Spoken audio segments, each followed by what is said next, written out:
It's the penultimate showdown here at the Pioneer Valley tip-off, and we have yet another rivalry game in store. It's the battle between Chicopee Comp and Chicopee. I'm Andrew White, joined alongside Josh Schreiber. Tip-off just moments away. The starters for the Comp Colts: Eliza Berger, Alyssa Caney, Taryn Carivo, Natalie Fournier, and Caitlin Gill-Hooley. On the other side for the Pacers, it's Sophia Guzman, Lauren Cross, Aubrey Joden, Gianna Garcia, and Jelani Nieves. And quickly, wearing gray, here come the Comp Colts, and a three missed on the wing by Taryn Carivo, averaging over 20 points a game in the three contests that they have played. You're going to see her put the ball up towards the hoop plenty of times today, and she's going to get it on the wing and dump it inside, where it quickly goes right back out.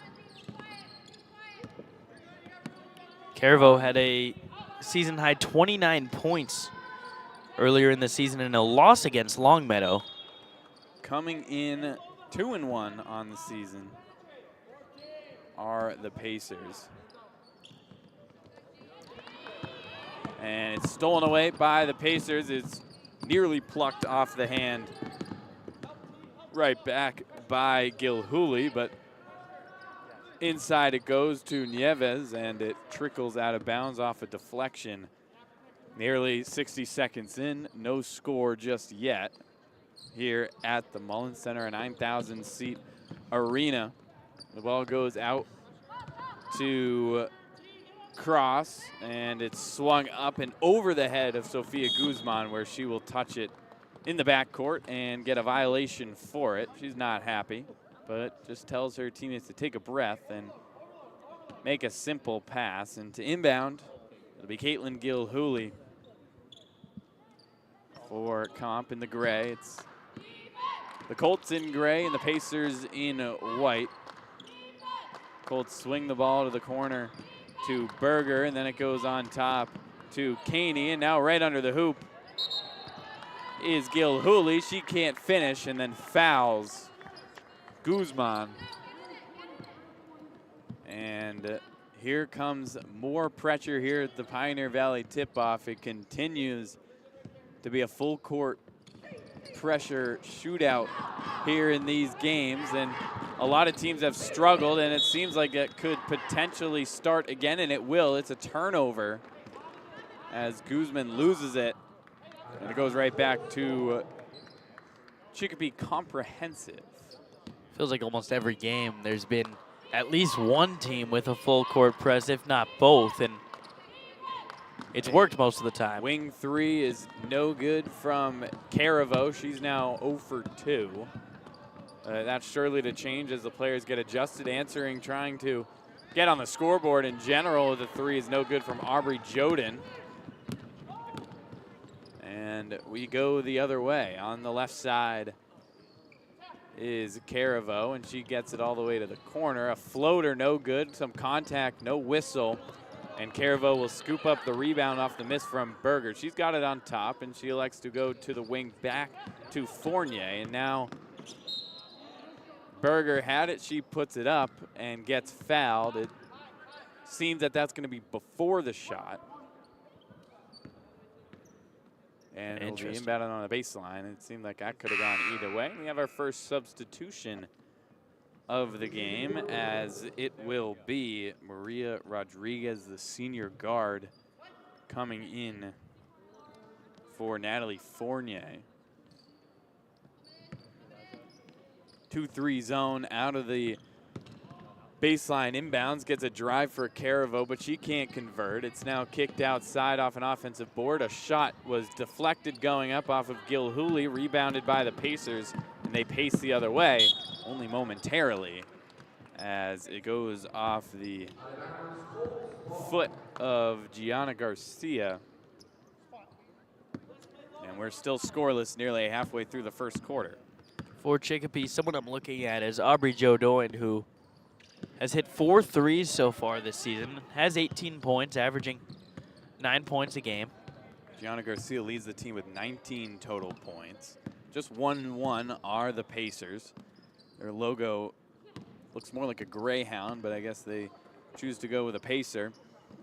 A wing three is no good from Gilhooly, and the shooting woes continue for both sides. Now the other way on top with Guzman. She gets it over to Joden, who knocks it down, and we finally got points right at the 5-minute mark. Now outside, answering back or attempting to is Eliza Berger, and the Colts still look to get on the board, and Guzman streaks the other way. Kick out. Joden again, no good. Rebounded by nobody, and it's out on the deflection by Nieves. And there we see Joden again doing what she does best, firing away from three with confidence. Didn't hit the second, but did hit the first. Yeah, so prophetic color commentary from Josh Schreiber beside me, as he had just talked about how an impact player she was going to be putting up the shots. And now it's on top, and now to the left side, and it's passed away over half court. Leisurely jogging after it will be Caravo, and a timeout will be called by the Colts. So relatively uneventful first quarter of play so far, and that gives Chicopee Comp a 3-point lead. Pretty interesting, you know, season or series history between them in the last 5. It's been all Chicopee. But as we've seen through the first 5 minutes with Chicopee Comp up, or just trailing by 3, excuse me, this one plays to be a much better game. Those last 5 matchups, they've played 4 times in the last 2 seasons, and Chicopee Comp has won each game by an average of 30 points.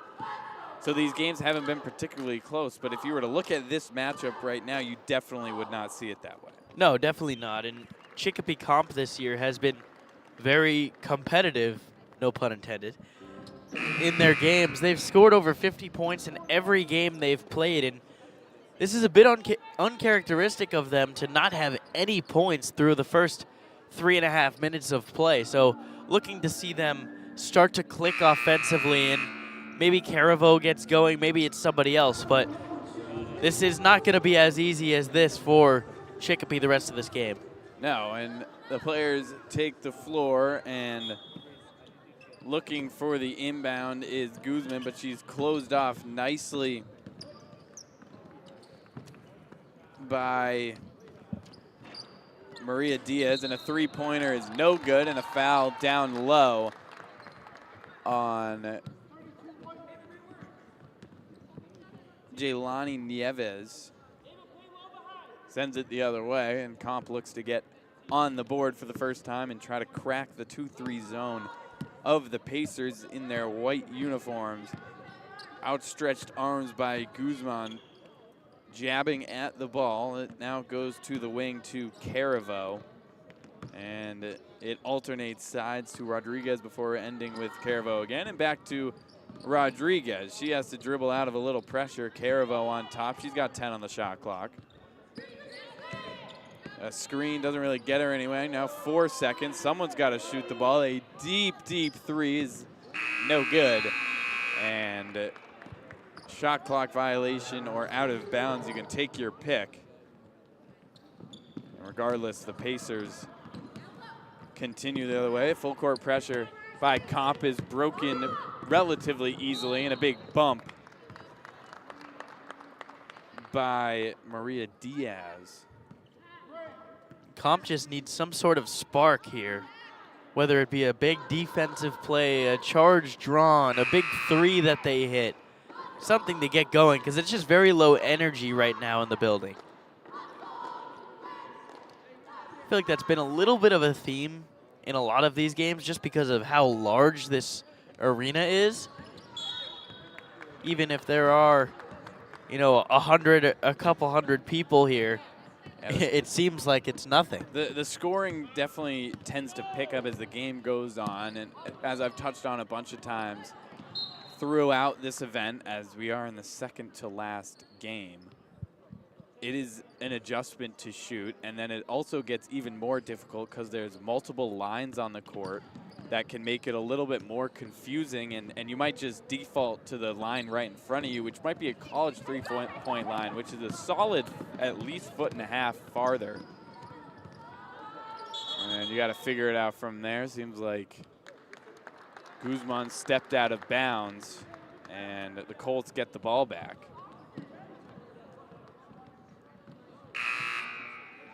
Substitute will take Guzman off the floor, as she's working to get something going for her team. But on the other side is Caraveau carrying it up. She steps into the lane, gets it stripped, and a couple numbers to go, but instead Caraveau picks up her first personal. Way away from the hoop in the backcourt.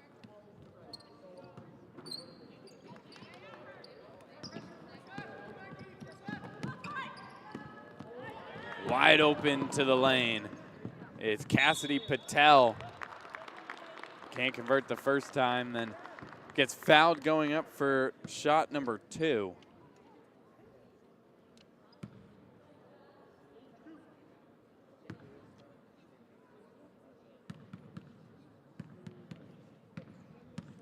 From the line. First free throw short.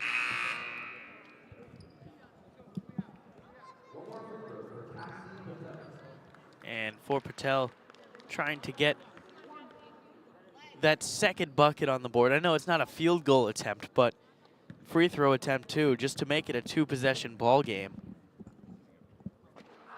Certainly help. Back rim and gets a friendly roll. 4-0. A pretty good crowd pop as they've seen the first ball go into a hoop since the 5-minute mark. 2 minutes scoreless. The Comp Colts have been scoreless for nearly 8 minutes now, and they try to break that, getting the ball inside, and then now to Gilhooly outside, but she gets it stripped away, and now we pinball back and forth at the half-court line. It ends back with the Colts, who push down the other way. It's Gilhooly open for 3. It's long, grazes the back iron. And now the other way, it's Gianna Garcia. She's got some pace along with her. That was an unintentional pacer punt. And nearly running into a trap was Joden, who's got the lone field goal today. She's going to pull the trigger on another 3. Can't hit. Looks good from our vantage point, but barely grazed iron. And then cleaning up the offensive board and putting it back up and in is Gianna Garcia. And it's 6-0. And it seems like we might be on our way to another potential game where one team has a success in the first quarter and the other team has virtually none. We've seen that in the last couple of games of teams just going out into big leads early. This one's going to be a little tighter, but we've seen 2-point quarters from some teams that just seem to either be outmatched or just struggle to find a way to get on the board like the Colts do now with Gilhooly. Yeah, in the last game, it also took Westfield about the same amount of time, over 5 minutes, to get their first points on the board. Gilhooly now getting those. Six minutes into the game. Second one short, so 6-1. We have a hockey score right now for the time being.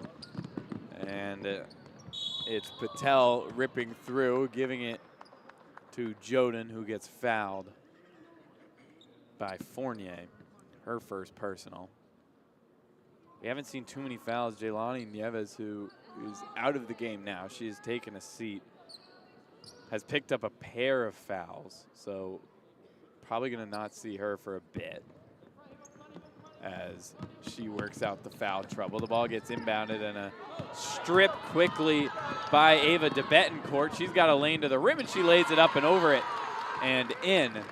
And it's just like that, a 3-point game again. You know, it's early, but any way to chop down the deficit is one way to do it, as the points haven't been added to the actual scoreboard yet, but they're going to blow that whistle dead as soon as this play is over to get that fixed, as whomever is running the scoreboard still has not put up the points. It looks like, nope, no one's going over to help him. So he's left out to dry. Now Joden from the wing, no good. And an offensive rebound by Patel. Now to Joden driving hard. She gets fouled and gets the roll. 8-3. As now the points do go up. And Aubrey Joden having herself a nice start to this ball game. Has been very aggressive on both sides of the ball. But she'll have a chance to get her 6 points of the game here. It does not get the roll on the free throw. It still says 6-3, but I can assure you it is 8-3. 45 seconds left in the first quarter. We're going to have to figure that out whenever it happens, as the kid running the scoreboard is very confused right now. Now going the other way, Pacers look to extend on the 5-point advantage. It does say 8-3 on our scoreboard. We have a better scoreboard than the one actually in-house here. Downstairs, it's Martinez who can't finish. And now it does read 8-3. I don't even know if anyone can actually see that on the broadcast. Yeah. It's fun for me as a foul before the travel goes to Patel and her first personal, team's 4th. Comp already over the limit, so any foul for them will be Pacers free throws, but one more necessary. The next foul in the last 18 seconds will be free throws, and on the court now, Caravo will try to get another bucket. A wing 3 will be short, front iron, and now quickly they get to go the other way with Patel. 3 on the clock, pass deflected. Caravo might throw up a prayer, and it's going to be wide left and mighty short. But the Colts trail by 5, and we're able to find a little bit of offense at the end of the quarter, but Josh, going to need to score more points to stay in this game. Yeah, and just uncharacteristic, as I mentioned earlier, from the Colts to, not get that offense rolling. I expect that to change a little bit because it felt like they started to get a little bit more of a rhythm, even if they did only get 1 bucket in the quarter. So still plenty of time left to play, just a 5-point game. I expect this to be a close game. 14 combined turnovers between the two. Chicopee has 9, and they two are combining to shoot 4 of 23. We must assume that that'll improve as the game continues on, but the Pioneer Valley tip-off is presented by the Oakview Group, and our live broadcast is sponsored by the Valley Blue Sox. The Valley Blue Sox are a premier summer baseball team competing in the New England Collegiate Baseball League with over 75 MLB draft picks. The Blue Sox have been one of the go-to spots for collegiate baseball players with eyes on the next level. Come out next summer to McKenzie Stadium in Holyoke, Mass. to catch the Blue Sox live. And it's gotten hot in here. Are you also feeling warm? I can't say I am, no. Really? I feel like it's been very cold in here It throughout has been, the and now tournament. I'm feeling warm. So maybe that's just me. Knock on wood, I'm healthy right now. I feel it, aside from the heat. Anyways, right in front of us. I hope so too. Cross to inbound. She gets it in, then gets it right back, then gets bumped. And the foul call right to us is a push. No, now that I said I feel warm, I don't feel warm anymore. I think I just had to speak it into existence. It's all mental. Now I feel normal, which is weird. Anyways, triple teaming in the corner are the Colts, and they're going to force a tie-up as we continue to be quiet scoring here, as the Colts will get the ball back, looking to just get the ball in the hoop. It'll be Taryn Caravo, which is an incredible basketball name. That's a great name to say as a PA guy or a broadcaster. Yeah. Taryn Caravo. Once she gets going, I'm excited to be able to really go crazy on that name. One of the best names I've ever really called. You know, in the likes of Sam Breen and Sydney Taylor, name-esque. Anyways, the Pacers get the ball and they're driving up the floor. A shot blocked at the rim by Alyssa Caney, sends them the other way, no good, and Caraveau will be fouled and has a couple shots at the free throw line forthcoming. Caraveau's been held pretty quiet so far in this game. As have the entire Chicopee comp team. They have 3 points. But for a player averaging over 20 points a game, scoring 29 in the game, or 2 games prior to this, as she misses the first. Just going to have to find a way to start scoring. When you're the main scorer, not really getting the ball in the hoop, sometimes the team struggles to find an answer. Her second is up and good, and that one looked a lot better than the first 3 she took.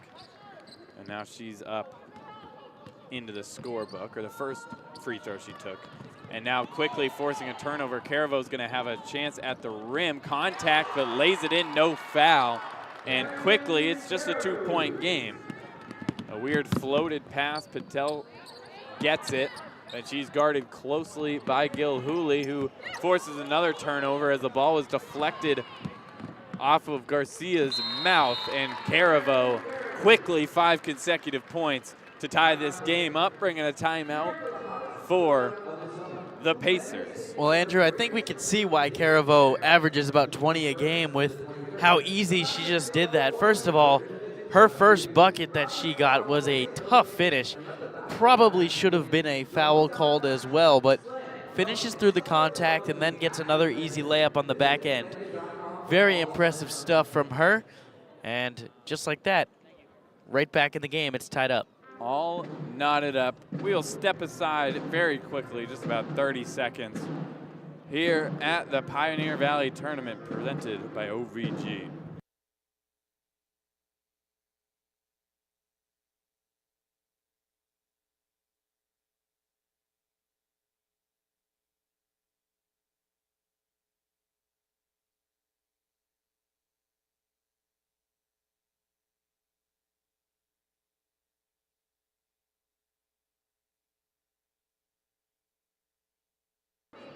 Ball about to be inbounded back into play here on Jack Lehman court, and more full court pressure, full court man. We actually have not seen that too frequently here this season of the Pioneer Valley tip-off, and that's kind of why, as Garcia just drives by every single player by herself. The 3 is off from Lauren Cross, and Comp has a chance to take the lead for the first time today. In the corner, it's Gilhooly.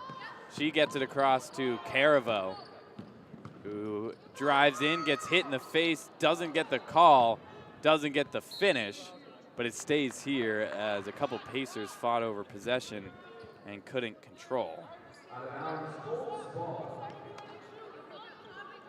And you can feel the momentum shifting. A bucket here for Comp would be big. And a 3-pointer right on cue from Eliza Berger. Could tell that one out of the hand that one was going in. Perfect vantage point for us. That one just drops in. And now back on the other side, Jonah, the 3-point threat, wants to answer back. It's Garcia on top, over to Patel. We have not seen Guzman, the starting point guard, recently. And now it's Joden in the corner. And it rims in and out. It's an unlucky roll. It's like giving a baby a candy wrapper. Gilhooly to the rack. Gets hit hard and falls. But just to finish the analogy, giving a kid a candy wrapper, that's just rude. And that was the roll on that. That was the roll on that. Gilhooly 1 for 2 so far from the line. Her first is up, and it hangs up, but does not fall. Was that giving a kid a candy wrapper there? It felt no. No? Borderline? Yeah, I feel like you can only really use like half a analogies candy. one time. Yeah. Before it's beating a dead horse. Another one. That might be this game, is just what random analogies can I make as Gilhooly converts on the second. And Guzman back into the game is going to drive down the floor hard. She gets it over to Dabronsky, who gets it to Joden, who can't finish, but she gets her own rebound. Now on the right side, a 3-point from the wing, no good from Cross. She's struggling to find the range.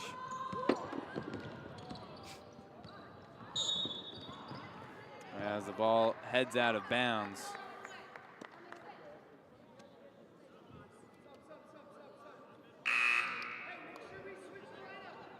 I don't know, something fell around us.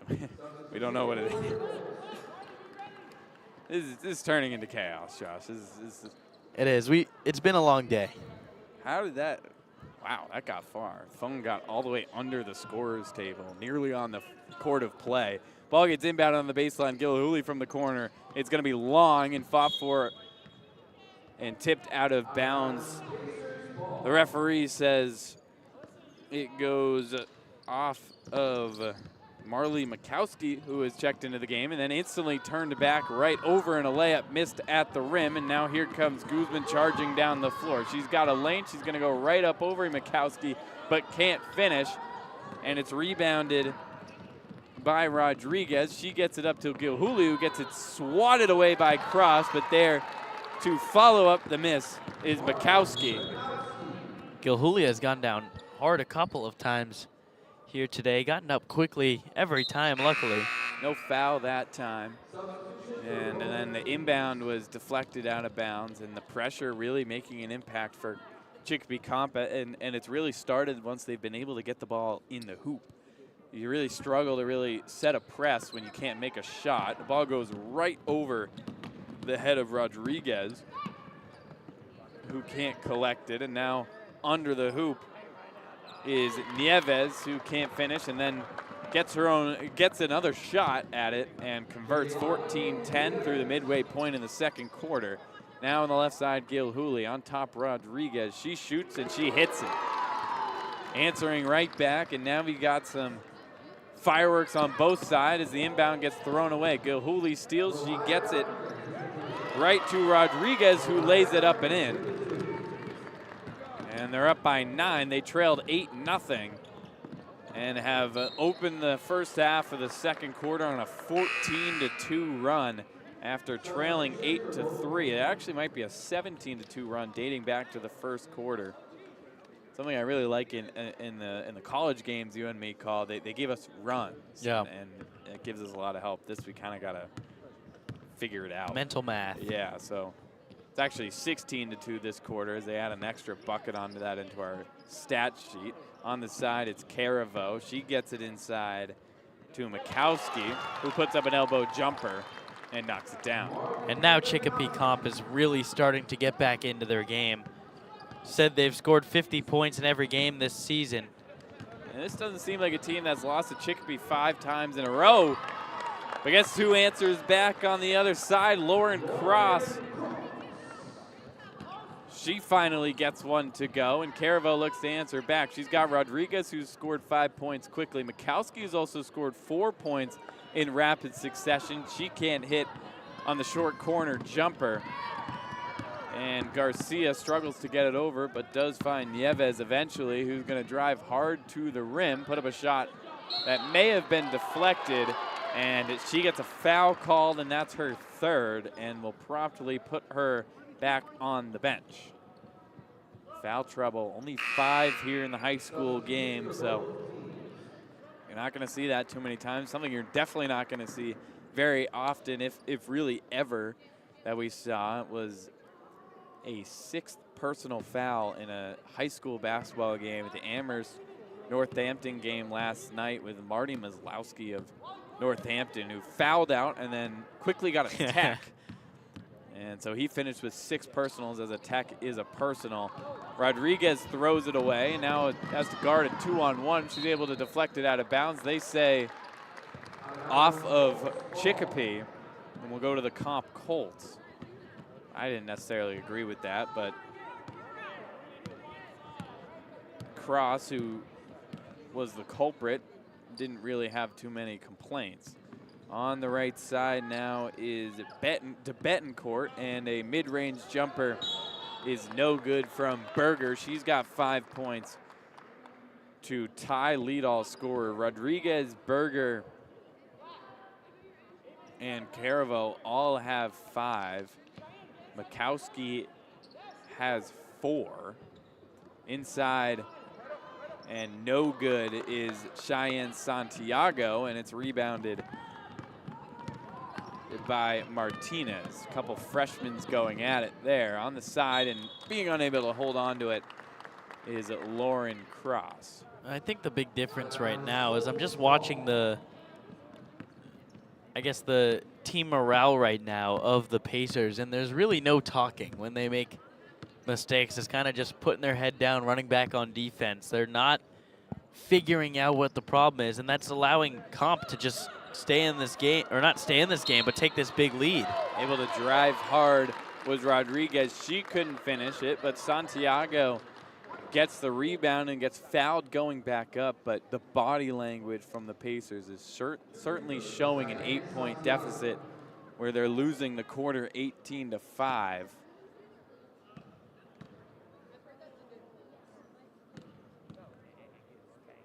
And the first attempt, a long windup and routine into that free throw, and it rims in and out. No good as a couple subs come in. Caravo will come back in, as well as Gil Hooley for the Colts. And the other side will get to you. I lost who came in.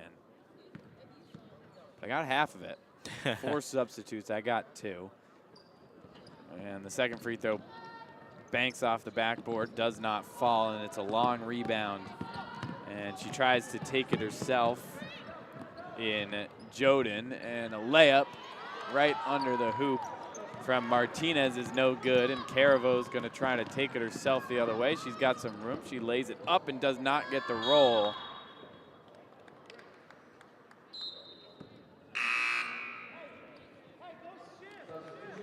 And it's deflected out off of the Pacers, and another inbounds opportunity play for Comp, who have gotten a couple decent looks out of the baseline out of bounds. Caravo's going to pull the trigger on a 3 and miss short. Rebounded by Martinez and moved to Gianna Garcia. She's got a couple points to her name. Hard contact on a floated pass. Will be a foul on Alyssa Caney, who's come back into the game. You know, Chicopee Comp's roster that I got's not numerical, so every once in a while you're gonna check to make sure you got a name right. Takes an extra little tick to get there, because you have to just search the entire page. Yeah, the non-numerical rosters are always super tough. It's tough. It's not really sorted by any sense, no, but regardless of the fact, it's Gil Hooley who fielded the miss and penetrates all the way inside. It spins around the rim and in. It actually is sorted by something. It's sorted by last name, which is useless to us anyways. And the ball is now batting around near the UMass logo, the Power U as they call it, but it ends with a Pacer falling hard and being fouled by Caravo, her second. And a pair of free throws for Joden. It's useless when you are looking to find their name, but not when you're looking to find their number. However, in our situation, pretty much always looking to find their name, as we can see their number. In terms of a lot of game day production, it relies on number. Yeah. Even though, to be fair, as the first free throw from Joden is no good, we call the women's basketball team, the UMass women's basketball team game. I don't know if I could tell you a single one of their numbers. I just know all of them by their name. So maybe I would benefit from a alphabetical roster in that sense. But here, as all these rosters are new to us, we got to prep about the week before is when we get the rosters, and that's when we start our preparation for these games. Second free throw, good, but all those numbers fresh and all those names new to us, as Gil Hooley stepped out of bounds but put up a nice looking layup that won't count. And a timeout's going to come for the Comp Colts, their second used, even though they got a 9-point lead. A much different situation this time for Tony Couture, the head coach, who initially had to call the first timeout in a bit of frustration as the team had struggled to even put a point on the board. Now they're outscoring Comp Chicopee, excuse me, 23-6 since that timeout. We'll take that timeout along with them. Under a minute to play here in the first half. here at the Mullen Center at the Pioneer Valley Invitational.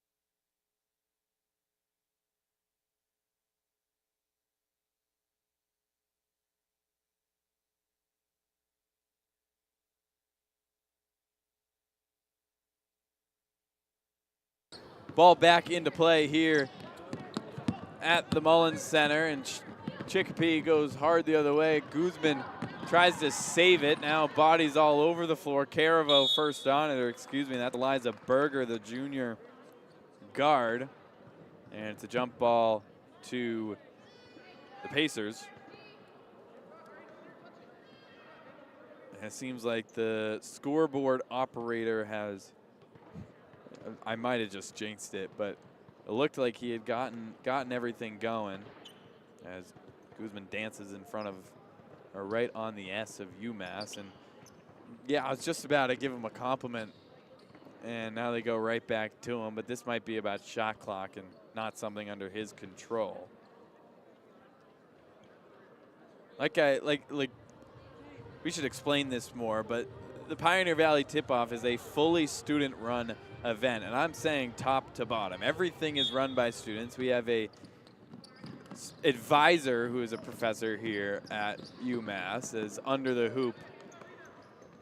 It's Patel. She can't hit and then gets another shot at, and she does, but Professor Emily Must is the advisor for this event, but everything else is student-run, student-organized. Every sponsorship you see, as right under the rim is Rodriguez. She's up to 7 points and the leading scorer in this game. 20 seconds left, but the entire production, everything is student-run, and that includes game operations. As, of course, I start talking, we get fireworks on the court as Brooks lays it up and in. Cross, excuse me, Brooks, that's a new one. As the time's gonna expire, Gilhooly can't finish. And the game sped up for the last 50 seconds. And the Comp Colts lead by 7 in the battle for Chicopee. And it's halftime. Maria Rodriguez leads all scores. Eliza Berger has 5 as well for the Colts. You can add Taryn Caravo to that name, or to that list as well, where she leads all rebounders with 5.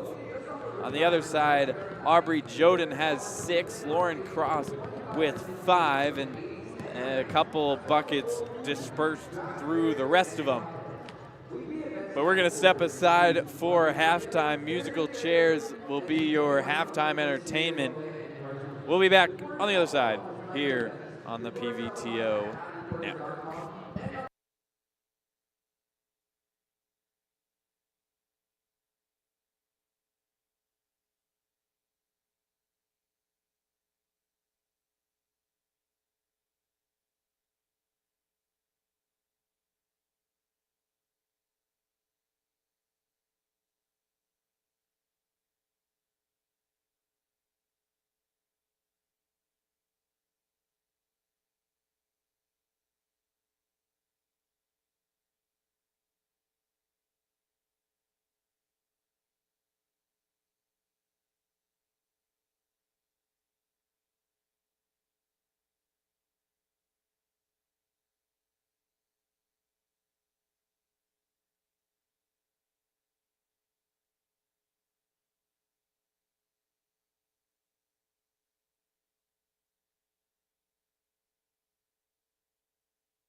And we're back here at the Pioneer Valley tip-off. The second half just moments away. It'll be Comp ball and Gilhooly to inbound right in front of the media table and right in front of our camera as she basically makes direct eye contact with it.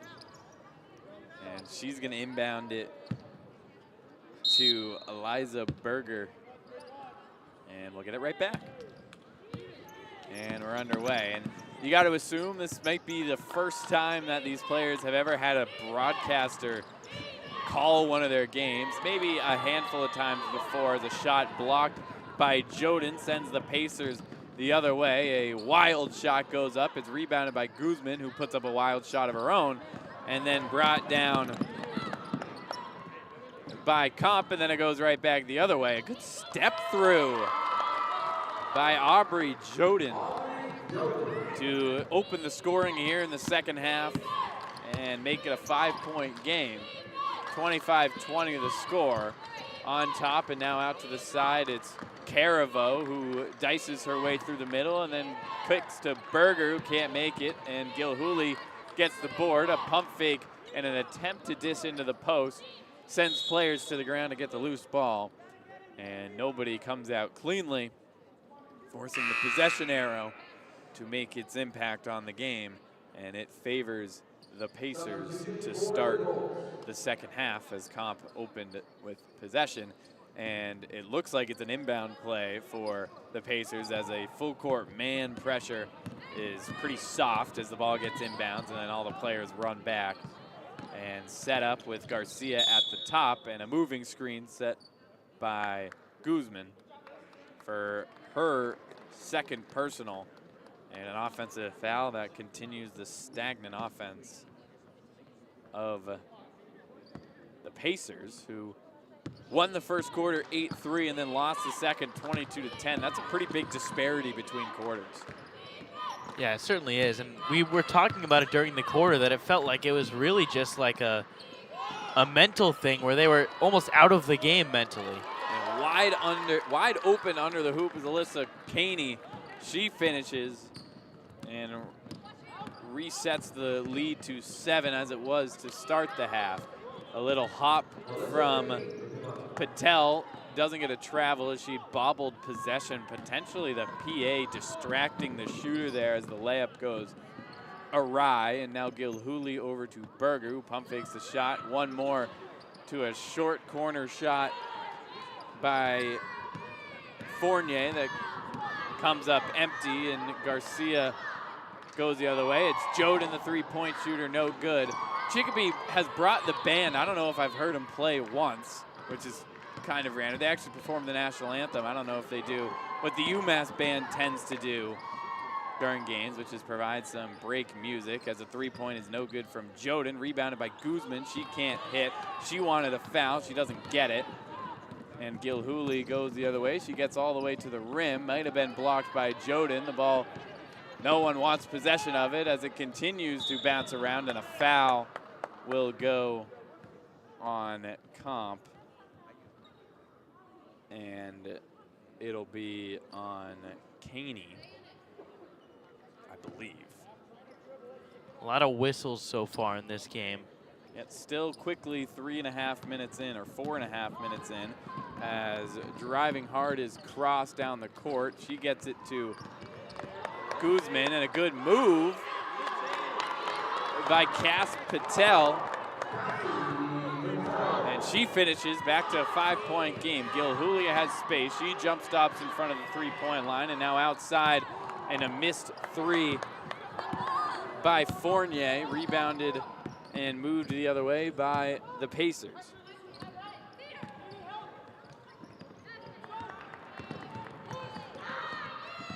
I think it might be the first time that we've seen a team shoe. Every player on Chicopee Comp wearing the same Nikes. Oh yeah, I didn't even notice that. Except that's only the 5 players on the court, as there's an assortment of colors on the bench. So that's probably why I just noticed it. The Chicopee Comp Colts, who have made their home here, getting loud, and it seems like we got a little battle of the band and the cheer section. Where has that been all game? Adding some energy to this one as the pass deflected. It's kept in bounds by Cross as now the band gets loud for Comp. I don't even know if they're going back and forth or if just having a good time with each other. And I think distracting the Pacers a little bit on that last possession. Joden from the corner. It hits both parts of the front and back rim, but doesn't fall. Inside Patel, good pump fake. The shot is up and in. She went the inorganic way, no backboard, just tossed it up and in. It's a 3-point game, down to 1 possession for the first time since the midway point of the second quarter. Inside is Caravo, who's been quiet since they got on a run to get back into the game. She scored 5 consecutive points, but aside from that, has yet to score again. She was a big driving force in getting the Pacers back, or excuse me, the Colts back into the game, and then a couple other players like Maria Rodriguez and Eliza Berger put them in front, and now we see if Caravo can begin to make an impact on the game, as checking in is Maria Diaz, and she's searching for it, but the ball gets thrown into Berger, and now a shot off the mark. Berger gets a potential rebound. Multiple players try to save it. Berger had not reestablished her position in bounds, and it's out off of her. Guzman will take a seat on the bench, as coming back into the game with 3 fouls, as Guzman also has 3 fouls, is Jelani Nieves. Actually, she's just got 2. I thought one got credit to her earlier, but I guess it didn't. Joden now on top. She drives hard, has room, it doesn't drop. Nieves on the rebound, can't convert, and does a good job not fouling this time, 90 feet away from the hoop. Down hard is Berger, now Gilhooly. She puts up a wild shot, it doesn't go. And Garcia will slow it down, but only for a moment as Patel spins inside, and a nice bounce pass to Nieves. She gets fouled and hits it and has a chance to tie this one up. What a finish by Nieves, and Comp looking at the scoreboard a little bit, realizing, hey, this felt like we were had this thing under control, and now all of a sudden this could be a tie game. Both teams seem to have a comfortable lead, but only for a moment, as a free throw missed by Nieves, and it ends up back in her hands, and she's gonna put the Pacers back in front. And a timeout, just leaving Chicopee with 2 for the remainder of this game, as the head coach Couture has sensed the momentum shift away from his Colts, as they lose the advantage with 3 minutes and 15 seconds to play in the third quarter here at the Pioneer Valley Tip-Off. The PVTO is presented by the Oakview Group, and our live broadcast is sponsored by the Valley Blue Sox. The Valley Blue Sox are a premier summer baseball team competing in the New England Collegiate Baseball League with over 75 MLB draft picks. The Blue Sox have been one of the go-to spots for collegiate baseball players with eyes on the next level. Come out next summer to Mackenzie Stadium in Holyoke, Massachusetts to catch the Blue Sox live. And I'm Andrew White. Alongside me is Josh Schreiber. We've both worked in different summer collegiate baseball leagues, and they're significantly more than just baseball. They're great opportunities for the players, but they're also great opportunities for college interns where they end up being there to get experience, and also it's a great time for a crowd, and Mackenzie Stadium's got a great atmosphere. The team was great this past season as when I was there. A playoff team and playoff atmospheres are always good, and then the Cape, where you work, Josh, is the Cape, and it is always a great time. And you don't even need to go to a Cape League game to have fun in the Cape, obviously, but it's certainly a bonus if you love baseball or just that summer environment. Caravo misses a 3. A great pass up ahead to Patel from, I believe, Nieves. And now jumping ahead to a 3-point lead are the Pacers, and a foul call on Patel. Patel up to, all of a sudden, a game-high 9 points. She has been on fire as of late, and Just 2 points for Chicopee Comp in this third quarter. Each of these quarters have been a tale of different stories. The first quarter was a low-scoring affair. That was all Chicopee, and it kind of plays into the two, recipes for success as Caravo gets back into the scoring column. They've got to have more of those, drawing up some plays to try to get her some open looks driving towards the basket. Open for a shot is Garcia. She hits a long two. Might as well take it if you got that much space as she hits it back up to a three-point game. Gilhooly loses her dribble but uses it to get by Patel, who steals it away from Diaz, and a hit ahead is just out of bounds. And just one last note on collegiate baseball, the Blue Sox, this is all the broadcast equipment for the team, so we thank them again. That's why you see their logo in the top right of the broadcast. They didn't just leave it there from the summer. It's meant to be there, as they're the great sponsor of our broadcast and give us plenty of very, very good equipment. As Caravo right to the rack. She gets fouled by Nieves, who's confused about clearly her own actions because she smacked the arm of Caravo. Definitely can't be questioning that call. Nieves, that is her third foul of the day. Yep, so most likely the substitute at the bench will be taking her out with 2 minutes left in the third. Just got to keep those numbers wary, as yes, that is the case. And into the game is Ariana Martinez, the freshman, class of 2027.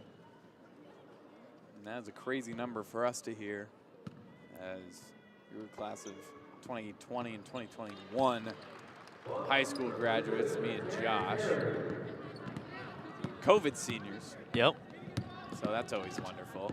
Driving to the rack hard and finishing is Gianna Garcia. She's got 6 points to go along with 8 rebounds. Wasting no time are the Colts.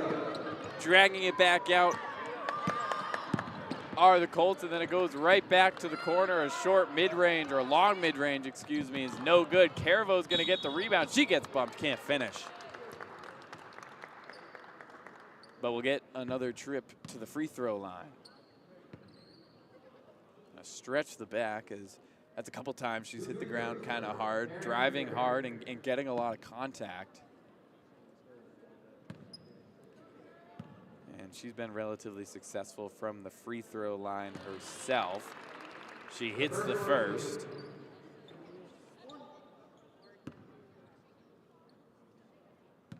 Now 4 for 5 from the free throw line, a nice 80%, and now make it 5 of 6. The team as a whole 7 of 12, which is decent. The other side, Chicopee's only taken 5 free throws. They're 2 for 5 though. 40% is not the number you want. When you have a player that's hot like Garcia, she can't hit another shot though. Or Garcia, I was right actually. And it goes out on Chicopee. Sometimes when you call as many games as we've been doing this today and yesterday, all these names just blend together and I have zero confidence, even though I know every player. So sometimes it takes that extra little second to confirm. There's a couple players diving on the floor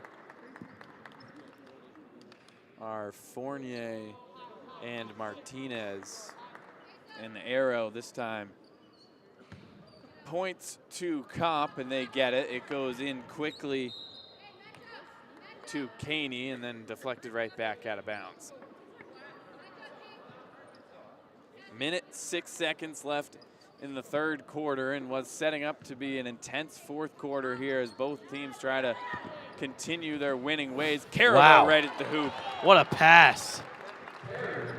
Threading the needle was Gilhooly, I believe. Yeah.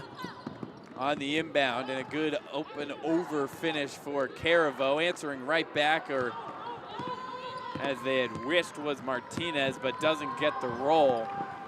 Caravo driving hard right over the outstretched arms like a lamppost of Gianna Garcia.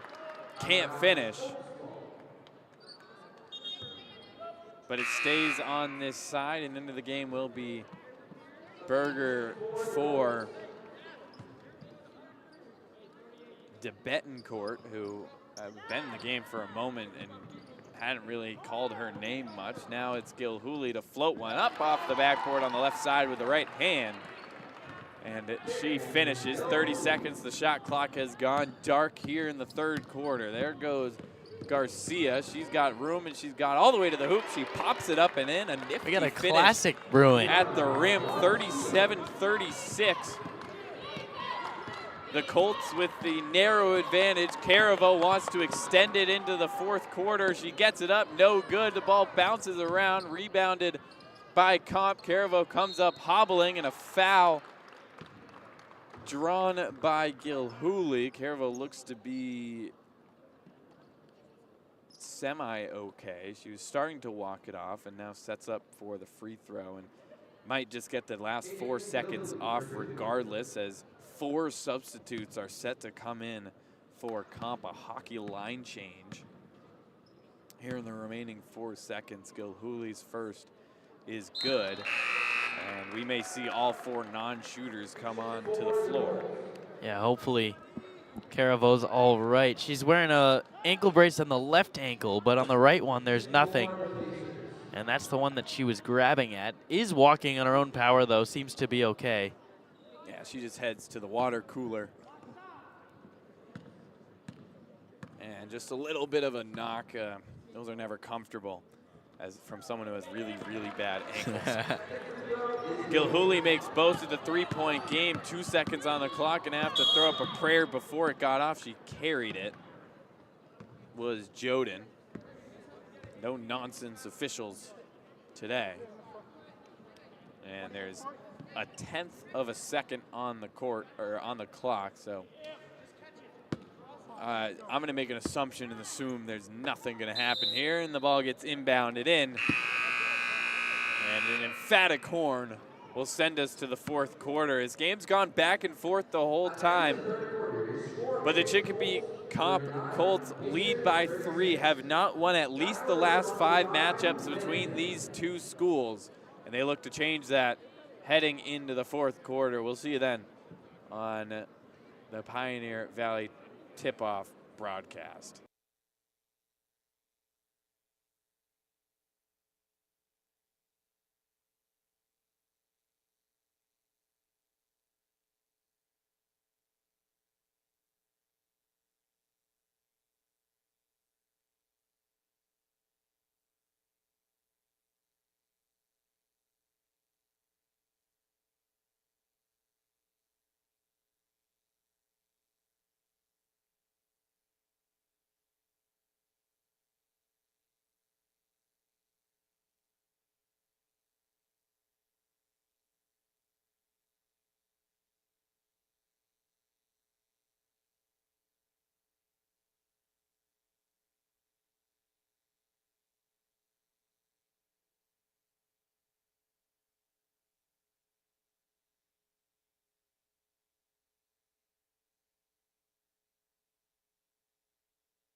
It's the 5th to final quarter of regulation here at the Pioneer Valley tip-off, and the 4th quarter here of the first of the Chicopee Comp versus Chicopee matchups sets up to be a good one.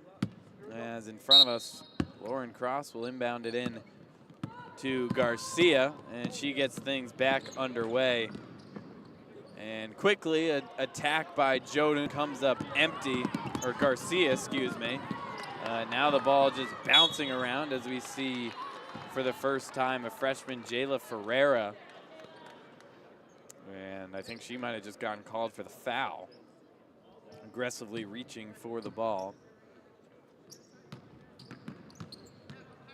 Now it's Berger with it.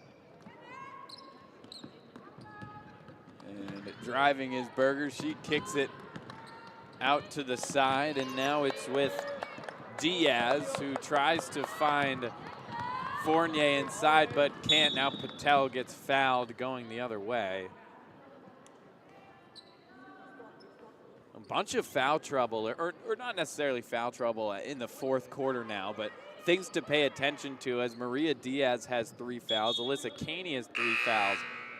for Chicopee Comp, and a couple with a pair of fouls of their own. And on the other side, Cassidy Patel playing with 3, Gianna Garcia playing with 3, and Nieves and Guzman on the bench both have 3 themselves. That's 4 of the more impactful players for Chicopee that have to play defense a little differently when they have to manage their foul trouble. Now it's it's Cross. She's only got 1, but she's got 5 points under the hoop.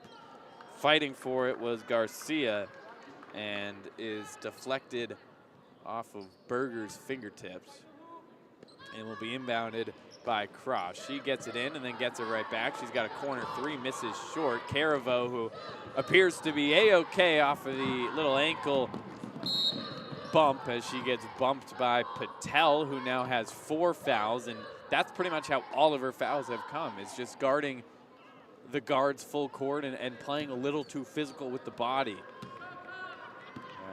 Coaches always say you got to guard with your feet, not your hands or your body. Right in front of the free throw line on the A10 logo was Fournier coming up empty and rimming out a mid-range, and now driving hard the other way. Going up is Joden. It's an offensive rebound and a mid-range jumper by Lauren Cross. That was an impressive rebound there by Patel, who got the offensive board and while stumbling backwards still held her dribble and then made the pass, leading to the assist. So big time play. 9 points, 5 rebounds, 2 assists, and 2 steals for Cassidy Patel, who's helped bring this game back within 1. It's Caraveau for 3, and it's nothing but nylon to extend the lead back to 4. She's woken up with 16 points now here, all coming in the second quarter or later. Ripping away at the ball is Nieves, but it ends up being a jump and a tie-up with Caney. But Caraveau approaching that average of over 20 points per game, and she's done it relatively efficiently, at least from behind the arc. 1 for 4, 5 for 6 from free throw, but 5 for 15 from the field. It feels like she's made more shots than that, but that's just the impact she has on this game. She's made it when it counts. She has it again from the right side. No good. It tries to chase down her own rebound and gets a tie-up, which I think if there was a call aside from out of bounds that has happened the most here at the Pioneer Valley tip-off, it's the tie-up. Yeah, it's the for jump sure. ball. That possession arrow In every game at center court has been putting in its work. As Garcia has it, she drives in. Nieves short corner, no good on the 10-footer. And it's Fournier going the other way to Caraveau. Woo! Another one-handed dime, not getting the roll as it hung up on the rim. It's like giving a baby a candy wrapper. Yeah, I did it again. Nope. I did it again, Josh. I did it again. It's just rude. You did it again. I will say, Taryn Caraveau is one heck of a player. That was a beautiful pass. Just unfortunate to not get the assist. She doesn't have an assist to this point. Wide open to the lane is Berger, and she can't finish, but the save gets to Gilhooly, but she can't finish, and now a 2-on-0 the other way. It's Joden laying it in. It's back to a 2-point game as the cheerleaders for Chicopee crowd in just before the boys go at it. The energy is increasing as the crowd starts to file in, and answering back with 2 free throws will be Gilhooly. Nope, they say that's on the floor. Like to see an inbounds play here drawn up for Caraveau. Get her an open look down low. Leading all scores with 16. Into the corner is Berger. Is no good, missing off the short, but guess who's going to clean it up? It's Caitlin Gilhooly. Oh, a miscommunication and a rough pass from Patel over to Gianna Garcia, as 4 of the 5 players in for Chicopee have 3 or more fouls, with Patel with 4. Joden's the only player without one as Garcia, Nieves, and Guzman are on the floor for this remaining 4:30. It's Caravo penetrating. She can't finish the floater. Nieves gets the board, but she gets it poked away by Caravo. The pass back to her gets stripped, and then it's thrown away by Joden to Gilhooly. She crosses over on Patel, who almost just bumped into her 5th foul. Into the lane, it's Caravo. And she finishes for her 18th point and extends the lead to 6, which is the largest it's been since early in the 3rd quarter. But talk about back and forth we go. Yeah, and I mean, every time that you got to give Chicopee some credit, because the way they've come back in this game when it seemed like the Comp Colts were about to run away with it, they came back. They even took the lead, and they've kept this game close since till the very end. There's still 4 minutes left to play. I know it's a 6-point deficit, but they've come back from that already in this game, and they did it pretty quickly. So I expect this to not be over. However, Comp has started to show that on offense they can be very, very hard to stop with combination of Taryn Caravo and Berger and Gilhooly, who has played a really nice game. It's been very difficult to stop them when they actually are hitting their shots. And Caravo leads all scorers at 18. Gilhooly has 10. Only one double-digit scorer on the other side for Chicopee, and that's Aubrey Joden, who has 10. But Patel has 9, Garcia has 8, Nieves has 6, and Lauren Cross, who sits on the bench, has 7. So a much more balanced scoring attack from them, as only on the bench Maria Rodriguez has 7 and Berger has 5. So a lot of the points coming from the 2 guards in Caravo and Gilhooly.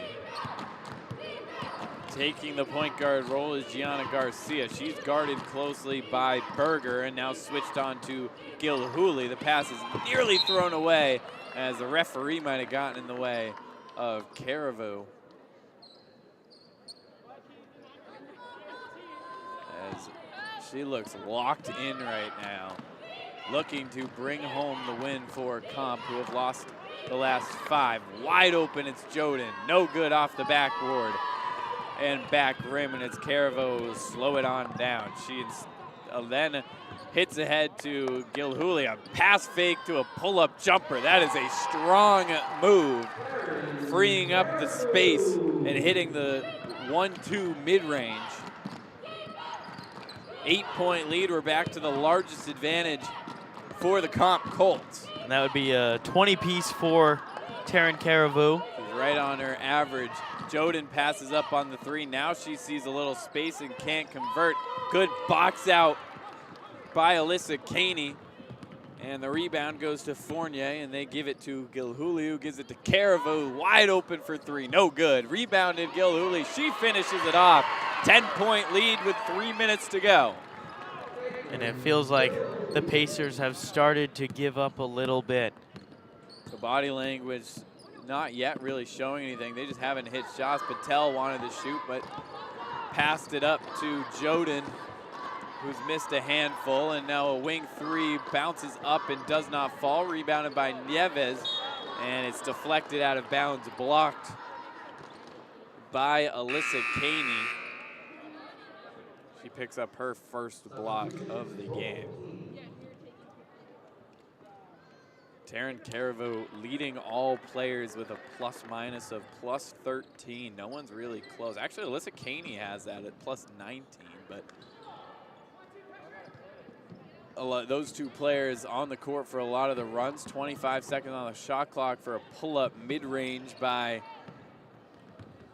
the Pacers, but it doesn't fall, and Gilhooly goes the other way quickly. She's got room, but instead Smart will elect to drag it out and move the ball around. Caravu is locked in. Caravo, excuse me, now right side, putting up a wing or a corner jump shot.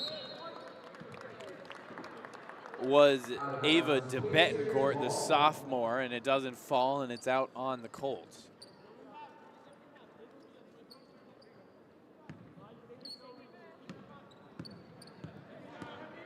Pacers have to go on a full court press, and that's pickpocketed by Betancourt. Can't finish. Gilhooly gets the rebound. She can't finish, and Patel strides the other way. She passes it to Guzman. One more pass. That's a 3-ball, no good short, but Guzman gets the board. She can't finish. And a lot of this has just come down to shot making by the Pacers. They've had plenty of open looks in the last 2 minutes, but just have not been able to make the shots like players like Carriveau and Gilhooly have been. With a minute 42 left, you're at the point where you've got to get a stop or force a turnover quickly and then score on the other end. Carriveau wants more points. She gets all the way to the rim and finishes. She's now eclipses her season average. She's got 22.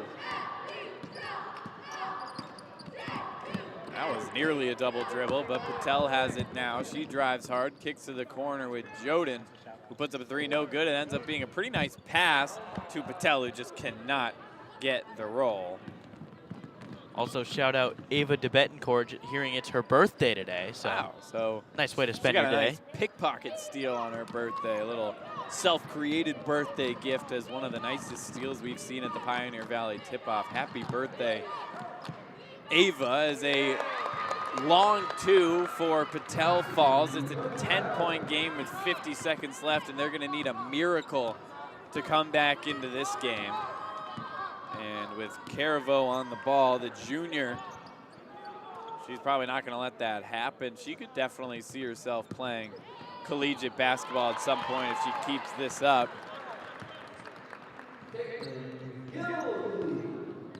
As Gilhooly will tack on another shot. That's a good pass by Joden to hit ahead, and Patel gets her legs taken out from under her. But Carriveau putting together one of the better scoring performances on the girls' side here at the Pioneer Valley tip-off. We did see a 29-point outing earlier yesterday. A little floater by Patel, no good, and no one gets the rebound, and it's deflected out by de Betancourt, the birthday gal, sophomore guard. How old is that? Sophomore? 15, 16? 15, I'm I don't trying to know. think when I got like my permit. I think I might have been sophomore year. I don't know. Anyways, inside and outside, I gotta digress a little quicker than that, as the time should expire, barring any extra whistles, as Gilhooly fields the miss. Comp came out slow, but they snap a long losing streak to the Chicopee Pacers and get back into the win column, driven by the 22 points and 7 rebounds of Taryn Carriveau. It was an incredible game for Taryn Carriveau, and just a junior, she's got a bright, bright future ahead of her. Really doing it all. Didn't have any assists on the ledger. I don't know if that's accurate, but she had several passes that were highlight reels that could have very well have been assists if the shot had been made. So really impressive, the performance she put on today, along with Caitlin Gilhooly, and a nice job by the Pacers to come back in this game and make it close as well. It was 14 points and 11 rebounds for Gilhooly, and a couple other notable stat lines from that one. Eliza Berger with a nice 5 and 5. Maria Rodriguez had 7 points, and her and Marley Makowski had 9 consecutive points for the Comp Colts to put them comfortably in front. It would eventually get closer, but they were a big driving force. On the other side, Cassidy Patel led the way with 11 points, managed foul trouble pretty well. She finished with 7 rebounds. Lauren Cross finished with 7 points, and Aubrey Joden didn't have her best shooting performance night, but still finished with 10 points. Gianna Garcia with 8 points and 9 rebounds, a pretty complete game from her. And Sophia Guzman, who couldn't find a way into the scoring column as a player of the game, unsurprisingly, is Taryn Carriveau. She gets her picture taken at the A10 logo by her bench. But Guzman, who managed fouls and managed minutes, was able to get 7 rebounds and a pair of assists. But that's going to conclude the girls at Pioneer Valley tip-off action. And the last game will be the Chicopee versus Chicopee Comp rivalry once again on the boys' side. For Andrew White, Josh Schreiber alongside with me. He's done now, so you've heard enough of him most likely. But you're not done with me. I'm here again. I get to do color with John, who's sure to step up. Thanks to Oleg again for putting together a great broadcast. It seems as it's continued, it's gotten better and better. This was the Pioneer Valley tip-off brought to you by OVG, and the broadcast brought to you by the Valley Blue Sox.